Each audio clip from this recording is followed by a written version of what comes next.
नमस्ते, स्वागत है आपका मेरे चैनल साइकोलॉजी विश्रुति में। और आज हम पढ़ने वाले हैं class 11 psychology NCERT chapter 1 part 5 evolution of psychology. ठीक है कि साइकोलॉजी जो है वो कैसे इवॉल्व हुई। तो सबसे पहले अगर हम जान ले तो इवोल्यूशन का मतलब हम जानते हैं कि इवोल्यूशन का मतलब क्या है। इवोल्यूशन का मतलब है slow, gradual, continuous, orderly process of change, यानी कि मतलब स्लो ग्रेजुअल चेंज, किसी भी चीज में मतलब चेंज आना, टाइम टू टाइम जो चेंज आता है किसी भी चीज में उसको कहते हैं इवोल्यूशन। ठीक है, यानी कि डेवलपमेंट होना किसी चीज की। अब मान लो एक एग्जांपल ले लो तुम पेड़ का। ठीक है, पहले वो एक छोटा सा बीज होता है, उसके बाद वो धीरे धीरे बढ़ता बढ़ता वो छोटा सा पौधा बनता है, फिर वो और बढ़ता है, फिर वो और बढ़ता है, धीरे धीरे वो क्या हो जाता है, एक बड़ा पेड़ बन जाता है ना। क्या होता है, पहले वो उसको चलना नहीं आता, वो धीरे धीरे मतलब ऐसे क्रॉल करने लग जाता है, फिर वो खड़ा होना सीखता है, फिर वो चलना सीखता है, और आज देखो मतलब हमारी एज में आके वो प्रॉपर एकदम भागना दौड़ना सीख लेता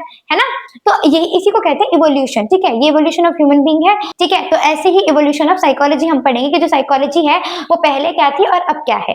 सबसे पहले साइकोलॉजी जो है उसको फिलोसफी के अंडर स्टडी किया जाता था करीबन 2000 साल पहले, अराउंड 200 ईयर्स अगो। जो साइकोलॉजी है उसको इसके अंडर स्टडी किया जाता था। जो फिलोसफर्स थे ना, फिलोसफर्स फिलोसफर्स कौन होते हैं, जो फिलोसफी स्टडी करते हैं। ठीक है, फिलोसफर्स जो थे वो इंटरेस्टेड थे किसकी स्टडी में, टू अंडरस्टैंड, मतलब माइंड, बिहेवियर, इन सबको अंडरस्टैंड करना चाहते थे, इन सबको समझना चाहते थे कि ऐसा मतलब क्या है ये। ठीक है, लेकिन जो पर इन्होंने जो मेथड्स यूज करे ना, इनके मेथड्स थे लॉजिकल रीजनिंग और ऑब्जर्वेशन। ठीक है, लेकिन क्या हमारी साइकोलॉजी जो है वो किसी रीजनिंग के बेसिस पे काम करती है? और अगर सिर्फ ऑब्जर्वेशन पे क्या वो काम करेगी? वो उस ऑब्जर्वेशन को टेस्ट करेगी। इन्होंने इस ऑब्जर्वेशन के बेसिस पे कंक्लूजन दे दिया था। ठीक है, लेकिन जो हमारी साइकोलॉजी है ना, वो ऑब्जर्वेशन के बेसिस पे खाली कंक्लूजन नहीं देती, उस ऑब्जर्वेशन को भी वो चेक करेगी, उसको एक्सपेरिमेंट करेगी, हाइपोथेसिस देगी, है ना। तो जो फिलोसफर्स थे उन्होंने क्या मेथड यूज करे, लॉजिकल रीजनिंग और ऑब्जर्वेशन। जैसे कि मान लो what is soul, what is mind. ठीक, माइंड जो है वो हमें सोचने में हेल्प करता है, it helps us to think. ठीक है, इन्होंने सोल को क्या कह दिया कि ह्यूमन बीइंग का एक स्पिरिचुअल पार्ट है। ठीक है, इन्होंने सोल को ये कह दिया। लेकिन जो हम साइकोलॉजी है, क्या उसने माइंड को ऐसे कहा कि वो सिर्फ हमें सोचने में हेल्प करता है? नहीं ना।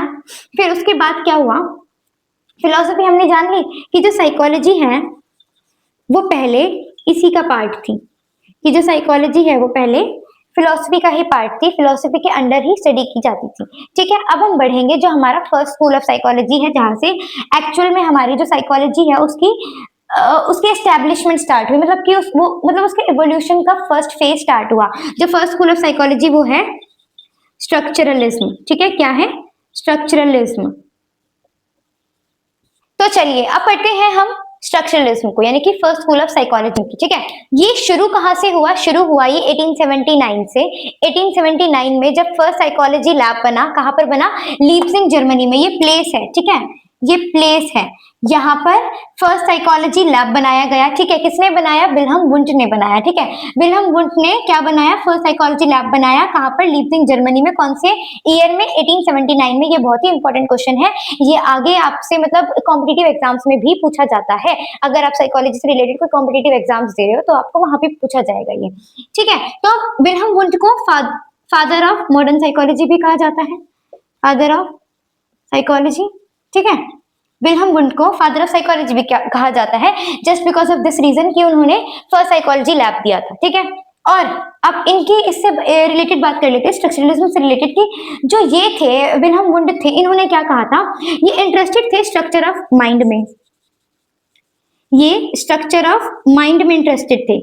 ठीक है, कि माइंड के बिल्डिंग ब्लॉक्स क्या हैं, इनको कॉन्शियस एक्सपीरियंस स्टडी करना था। He was interested in the study of conscious experiences, यानी कि कॉन्शियस एक्सपीरियंसेस का मतलब होता है हमारी प्रेजेंट अवेयरनेस। जैसे कि एग्जांपल के लिए आपकी देखो, मैं आपको पढ़ा रही हूँ, आप मुझे सुन रहे हो, आप तक मेरी आवाज जा रही है। ठीक है, तो ये क्या है? कॉन्शियस एक्सपीरियंस है, प्रेजेंट अवेयरनेस है। आपको पता है मैं पढ़ा रही हूँ, आप मुझे सुन रहे हो, आप जहां पर आप बैठे हो आप उस चीज को फील कर पा रहे हो। अगर आप चेयर पर बैठे हो तो आप चेयर को फील कर रहे हो, अगर आप बेड पर बैठे हो तो आप बेड को फील कर रहे हो, अगर आप कहीं ट्रैवलिंग करते हुए अपने कान में ईयरपोड्स लगा के मुझे सुन रहे हो तो आप मुझे मतलब आप अपनी उस चीज को फील कर रहे हो, है ना। तो यही क्या है आपका कॉन्शियस एक्सपीरियंसेस यानी कि प्रेजेंट अवेयरनेस। तो चीज में ना एक मेथड को इंट्रोड्यूस किया जो कि था इंट्रोस्पेक्शन मेथड। अब इंट्रोस्पेक्शन मेथड का मतलब क्या होता है, किसी भी चीज को डिस्क्राइब करना इन डिटेल, ठीक है। अब इसमें किसी भी चीज का मतलब क्या है, जो हमारे मेंटल प्रोसेसेस एंड एक्सपीरियंसेस, ठीक है, इनको डिटेल में डिस्क्राइब करना, ठीक है। अब मान लो एग्जांपल के लिए ले लो, मैं आपको एक गुलाब का फूल दे दूं, ठीक है।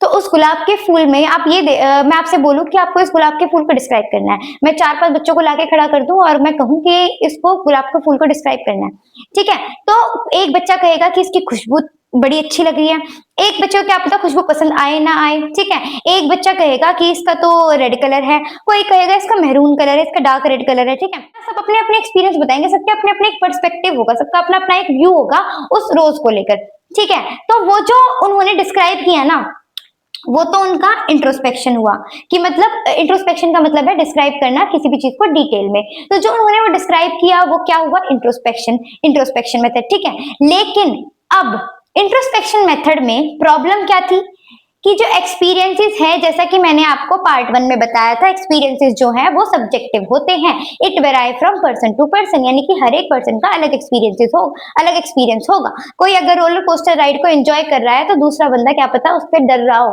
है ना।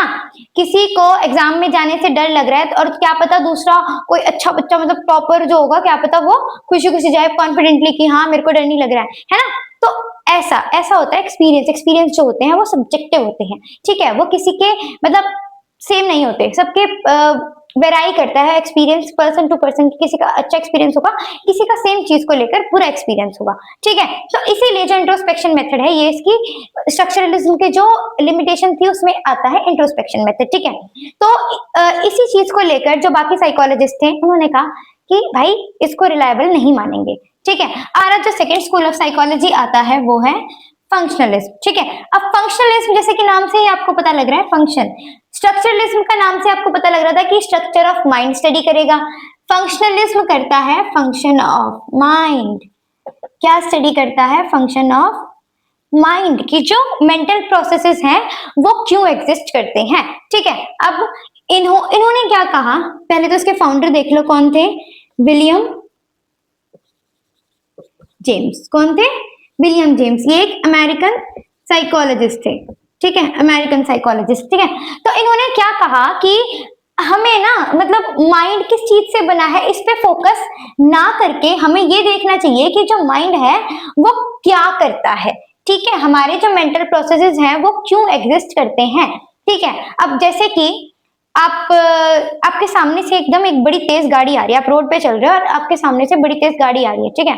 तो आपको डर लगेगा, आपकी हार्ट बीट एकदम तेज होगी, है ना। उसी टाइम पे आपका जो ब्रेन है वो बड़ी जल्दी प्रोसेस करेगा, माइंड मतलब जो है ना बड़ी जल्दी प्रोसेस करेगा हर एक एक्टिविटीज को, और ना वो एकदम से आप साइड हो जाओगे, है ना। आपको डर लगा, आप साइड हुए, तो जो ये डर है ना इसने आपको किस चीज में हेल्प किया, आपको सेफ रखा, आपको उस चीज से बचा लिया, ठीक है। तो इन्होंने क्या कहा कि जो मतलब जैसे फियर है, मैंने ये एग्जांपल दिया है आपको कि जैसे फियर है, फियर को स्मॉलर पार्ट्स में पढ़ने की बजाय आप ये देखो ना कि वो फियर क्यों एग्जिस्ट करता है ना। उस फियर ने हमारा क्या किया, उस फियर का फंक्शन क्या है ना। तो फियर का फंक्शन क्या था, टू कीप अस सेफ। तो यही था फंक्शनलिज्म का मतलब कि जो फंक्शन ऑफ माइंड स्टडी करने के लिए कहा। लेकिन भाई साइकोलॉजिस्ट अभी भी सेटिस्फाइड नहीं हुए, वो संतुष्ट नहीं हुए। उन्होंने कहा कि हम अभी भी सेटिस्फाइड नहीं है, हमें और पढ़ना है। अभी भी हमें सिर्फ ये पता लगा कि मेंटल प्रोसेस जो है वो एग्जिस्ट करते हैं, क्योंकि जो फंक्शनलिज्म है उसने यही कहा कि मतलब ये जाने कि ये क्यों एग्जिस्ट करते हैं। लेकिन साइकोलॉजिस्ट जो थे वो कहे कि भाई इतना काफी नहीं है, हमें और पढ़ना है, हमें और जानना है। जो हमारा थर्ड स्कूल ऑफ साइकोलॉजी है वो है गेस्टॉल्ट साइकोलॉजी। अब इन्होंने क्या कहा, चलो पहले इसके फाउंडर जान लेते हैं। वैसे सिर्फ जान लो, लिखना मतलब लिख के आने की तुम्हें जरूरत नहीं है क्योंकि तुम्हारी बुक में दिया नहीं हुआ है। जानकारी के लिए जान लो कि जो मैक्स वर्थिमर, ठीक है, ये इसके फाउंडर थे, ठीक है। इन्होंने क्या कहा, इनकी एक लाइन ये जरूर याद रख लेना, ये पूरी लाइन जो है the whole is greater than the sum of its part, ये जरूर याद रख लेना। अगर तुम्हारे पास आता है कि तुम्हें स्कूल्स ऑफ साइकोलॉजी एक्सप्लेन करना है और तुम गेस्टॉल्ट साइकोलॉजी लिख रहे हो तो भाई ये वाली लाइन जरूर लिख देना, क्योंकि ये इसका मेन कंसेप्ट है कि जो होल है, मतलब कि जो अगर हम पूरी पिक्चर को देखें ना तो ज्यादा मजा आएगा, कि तो वो ज्यादा मायने रखेगी। ठीक है, अब जैसे इन्होंने क्या कहा, इन्होंने कह दिया ना तो मैं स्ट्रक्चरलिज्म से एग्री कर रहा और ना मैं कर रहा फंक्शनलिज्म से एग्री। इन्होंने कहा ये दोनों ही चीजें क्या कर रही हैं, स्मॉलर पार्ट्स को स्टडी कर रही हैं, और मैं स्मॉलर पार्ट्स में इंटरेस्टेड ही नहीं हूँ। ठीक है, मतलब इंटरेस्टेड नहीं, मैं मजाक में कह रही हूँ, इंटरेस्टेड नहीं। इन्होंने कहा कि स्मॉलर पार्ट स्टडी करेंगे तो जो कंप्लीट पिक्चर है ना, किसी भी चीज की कंप्लीट पिक्चर है, हम उस पे फोकस नहीं कर पाएंगे।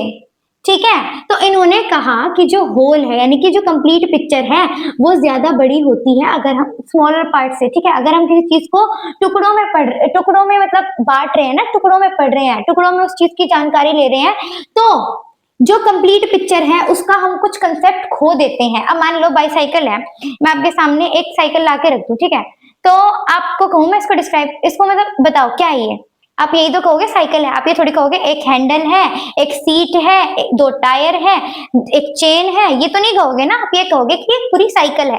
ठीक है, तो ऐसे ही जो गेस्टोल साइकोलॉजी जिन्होंने दी है यानी कि मैक्सवर्थ में, इनका मेन फंडा क्या था, इन्होंने क्या कहा था कि जो होल है is greater than the sum of its part, बस इतना सा था ये। चलो भाई, हमारा जो नेक्स्ट स्कूल ऑफ साइकोलॉजी है वो क्या है, बिहेवियरिज्म। ये कौन सा, 4th नंबर का है। ठीक है, बिहेवियरिज्म दिया किसने था, जॉन वॉटसन ने दिया था। ठीक है, इन्होंने क्या कहा कि जो चीज ऑब्जर्वेबल है ना हमें वो स्टडी करनी चाहिए, जिस चीज को हम देख सकते हैं ना हमें वो चीज स्टडी करनी चाहिए। क्या हम थॉट्स को देख सकते हैं, नहीं। क्या हम इमोशंस को डायरेक्टली देख सकते हैं, नहीं देख सकते। लेकिन क्या हम बिहेवियर को देख सकते हैं, यस।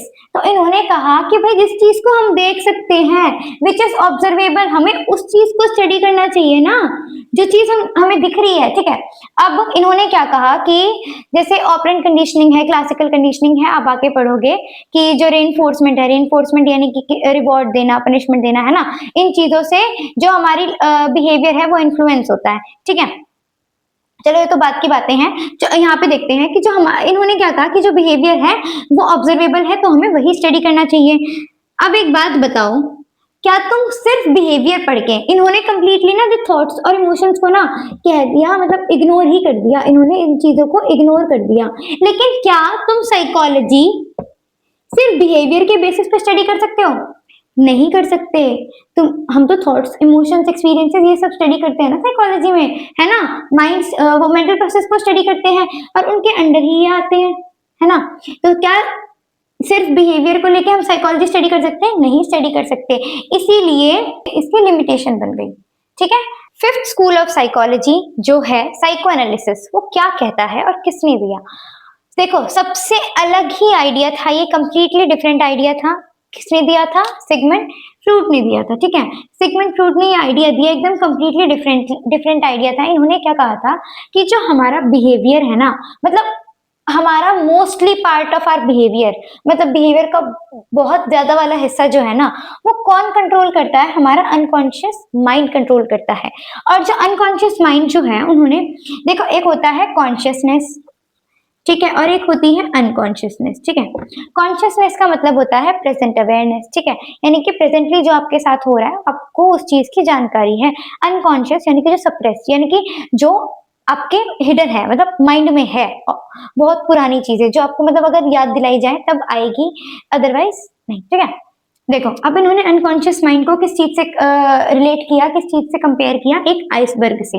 आइसबर्ग से इन्होंने देखो, ये आइसबर्ग है, ठीक है, इसका थोड़ा सा हिस्सा पानी के ऊपर है, ज्यादातर हिस्सा कहाँ है, पानी के अंदर है। तो इन्होंने यही कहा कि जो थोड़ा सा हिस्सा दिख रहा है ना, वही कॉन्शियस माइंड है, वही कॉन्शियस एक्सपीरियंसेस है। ठीक है, लेकिन जो ज्यादातर हिस्सा जो अंदर की तरफ है ना, वो है अनकॉन्शियस माइंड, जिसके अंदर हमारे बहुत सारे फियर्स, ड्रीम, मेमोरीज, ये सब स्टोर होते हैं। ठीक है, अगर मान लो एग्जाम्पल के लिए हम ले लेते हैं एक, कि कोई बच्चा स्टेज पर बोल रहा है, मतलब स्टेज पर एक स्पीच दे रहा है और अचानक से वो घबरा जाए, तो उसका क्यों घबराया वो, तो जो फ्रूड है ना, फ्रूड ने क्या उस चीज की एक्सप्लेनेशन दी, उन्होंने कहा कि शायद क्या पता उसको अपना पुराना कोई पास्ट एक्सपीरियंस याद आ गया हो, है ना, पास्ट ट्रॉमेटिक एक्सपीरियंस याद आ गया हो, तो इस वजह से वो घबरा गया।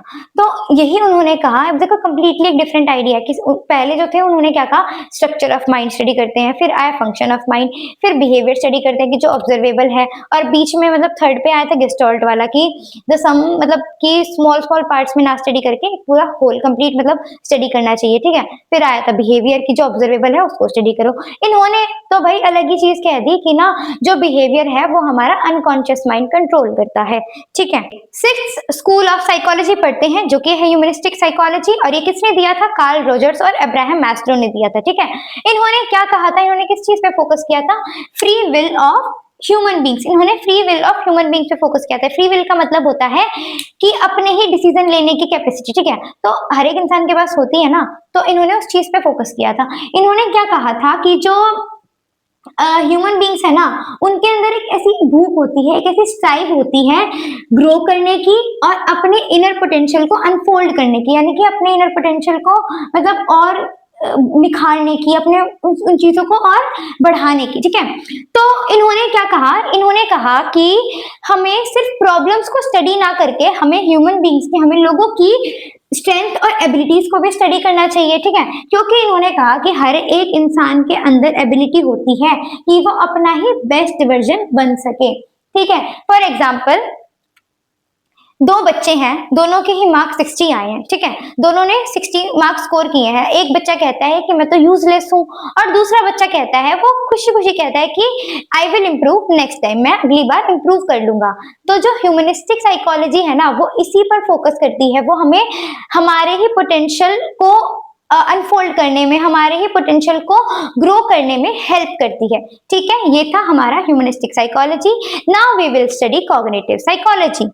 तो फाइनली जो आपका लास्ट स्कूल ऑफ साइकोलॉजी है वो है cognitive psychology, seventh school of psychology, ठीक है।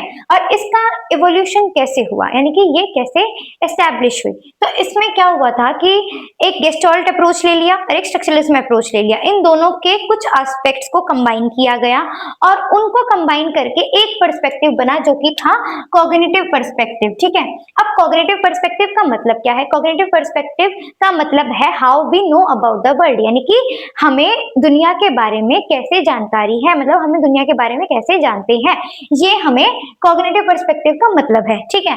और इसका जो प्रोसेस है, मतलब इसको जानने का प्रोसेस है, मतलब कि हम दुनिया के बारे में कैसे जानते हैं, उस प्रोसेस को हम कहते हैं कॉग्निशन, ठीक है। कॉग्निशन का पार्ट क्या है, मतलब कॉग्निशन की जो वो है कि कॉग्निशन के अंदर क्या क्या चीजें हैं, वो है थिंकिंग, अंडरस्टैंडिंग, मेमोराइजिंग, परसीविंग और प्रॉब्लम सॉल्विंग, डिसीजन मेकिंग, और बाकी जितने भी मेंटल प्रोसेसेस हैं वो किसके अंडर आएंगे, कॉग्निशन के अंदर, ठीक है। तो कॉग्निटिव साइकोलॉजी बेसिकली क्या है, cognitive psychology is the study of how we think, learn, make decisions, how we solve our problems, है ना। ये है कॉग्निटिव साइकोलॉजी का मेन मतलब डेफिनेशन, ठीक है।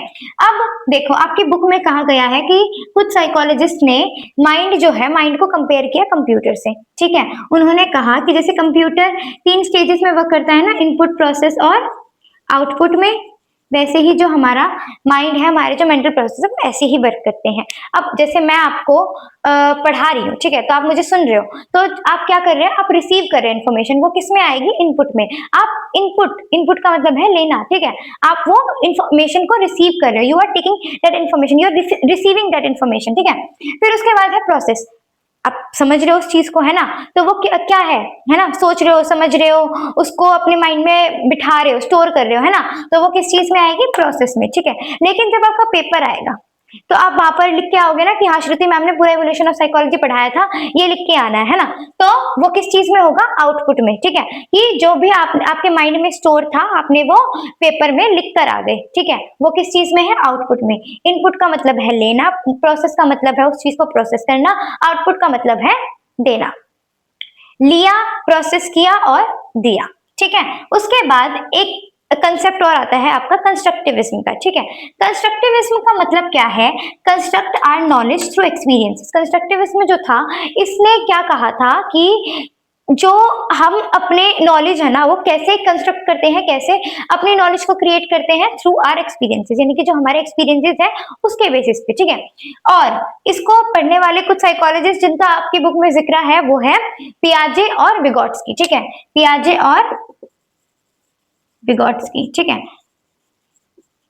तो जो पियाजे हैं उन्होंने क्या कहा था, पियाजे ने कहा था कि जो चाइल्ड है वो अपनी वो नॉलेज को कंस्ट्रक्ट कैसे करते हैं, थ्रू एक्सपीरियंसेस, ठीक है। जो भी उन्होंने एक्सपीरियंसेस गेन किया वो उसके थ्रू अपनी नॉलेज को गेन करते हैं। विगोट्स्की ने क्या कहा कि जो चाइल्ड है ना वो अपनी नॉलेज को कैसे गेन करता है, थ्रू सोशल इंटरेक्शन, ठीक है। चाइल्ड है वो अपनी नॉलेज जो है वो कंस्ट्रक्ट करता है through interaction with parents, peers, teachers, friends, है ना, ऐसे इन सब के थ्रू। तो ये था final cognitive psychology. Cognitive psychology क्या स्टडी करती है, how we think, how we learn, how we make decisions, how we solve our problems and everything related to our mental processes, ठीक है। सो फाइनली हमारे evolution of psychology complete हो चुका है, जिसमें भी मतलब देखो मैंने अभी आपको पढ़ाया है एक रफली नोट्स के थ्रू, ठीक है, बट मैंने इसके कंप्लीट नोट्स बना रखे हैं, वो मैं आपको प्रोवाइड कर दूंगी कम्युनिटी पोस्ट पर। लास्ट में जब पूरा चैप्टर कंप्लीट हो जाएगा, जब मैं पार्ट्स में भी पढ़ा रही हूँ, वन शॉट रिविजन वीडियो भी बनाऊंगी, जब ये पूरा चैप्टर कंप्लीट हो जाएगा तो मैं आपको नोट्स भी प्रोवाइड कर दूंगी। और जिसको भी समझ में आ गया वो प्लीज थम्स अप शो करना, जिसको भी कोई डाउट है वो कमेंट में जरूर लिखना कि मैम ये डाउट है, ठीक है। सो मिलते हैं अपनी नेक्स्ट वीडियो में, तब तक के लिए आप मेरे चैनल को सब्सक्राइब करें, लाइक करें, कमेंट करें और शेयर करें।